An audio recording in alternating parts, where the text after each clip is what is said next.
A produtividade extrema, ela não é inteligente, não.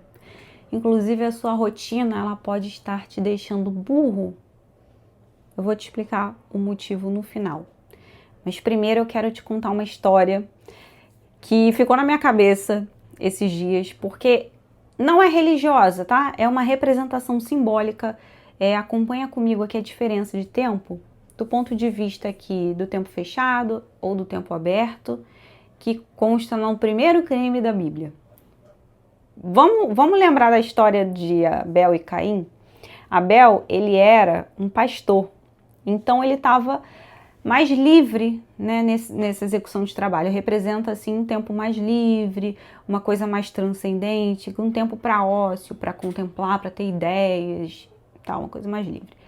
Agora, Caim, ele era agricultor, então ele tinha uma tarefa mais ligada à terra, o que simbolicamente seria um tempo fechado. Até pela natureza da atividade, que a gente sabe que na agricultura tem tempo para fazer determinada coisa, depois para colher, para fazer isso.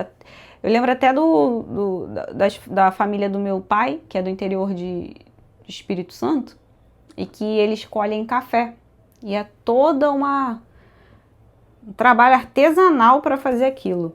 Aí não é só fazer o café sair ali com saudável, sem fungo e colher e acabou, não. Depois de colher o café, não sei se você já teve a oportunidade de ver, e ainda tem que o trabalho artesanal mesmo, né? Que eles colocam nas mochilas, que são os balaios assim, aí vão carregando, botando no caminhão, depois daquilo coloca no terreiro, e aí mexe pra cá, e bota no sol, e tampa, e tira a casca, e é todo um trabalho.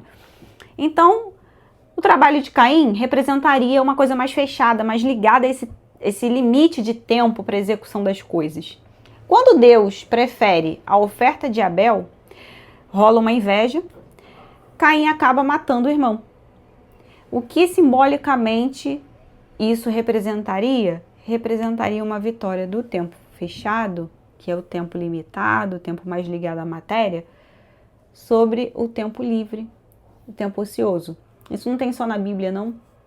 A gente sabe que a Bíblia representa ali, é base de vários arquétipos, né, de várias narrativas que surgiram depois, mas isso também tem nas histórias gregas, nos mitos gregos. Um exemplo é Urano, que representaria também essa coisa mais livre, a eternidade, o transcendente. E Cronos representa já o tempo fechado. Tem até uma arte, mostra que mostra Cronos devorando tudo, inclusive os próprios bebês, os próprios filhos. Então, quando ele castra o pai, isso também significaria uma vitória do tempo fechado sobre o tempo aberto. Essa tensão entre tempo ligado ao espírito e tempo ligado à matéria existe desde que a gente é gente, desde que o mundo é mundo. O problema é que a gente acaba deixando nessa coisa por produtividade, nessa agonia por fazer tarefas e ticar e tal. A gente deixa o tempo fechado vencer sempre, no dia a dia. Eu trabalho muito isso na minha vida porque eu sou uma pessoa viciada em produtividade. Se eu demoro, eu fico o tempo todo querendo, eu não consigo sentar para descansar. Esses dias eu tava achando engraçado, tava conversando com uma amiga, porque eu tava falando pra ela e ela falou, cara, faço a mesma coisa.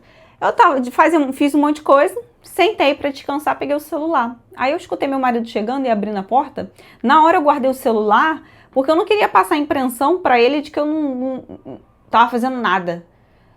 Mas, tipo assim, isso não existe, porque ele também não tá nem aí se eu tô descansando ou não, e eu já tinha feito um monte de coisa, mas você sabe que isso é uma construção que a gente vai fazendo de que a gente tem que executar, de que a gente tem que fazer, que nós temos que produzir.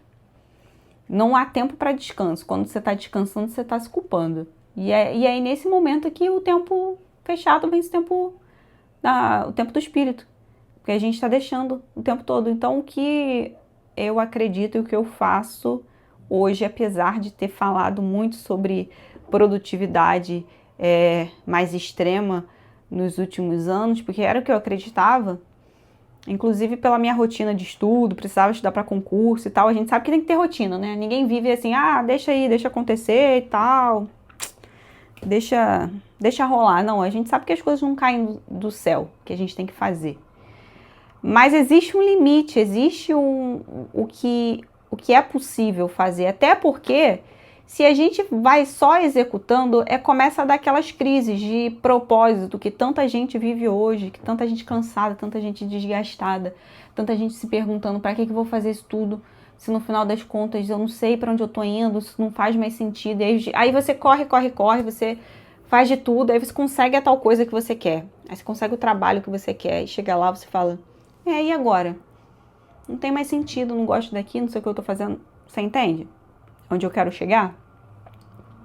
E fazer o que você precisa fazer, mas entendendo que há limites para a produtividade.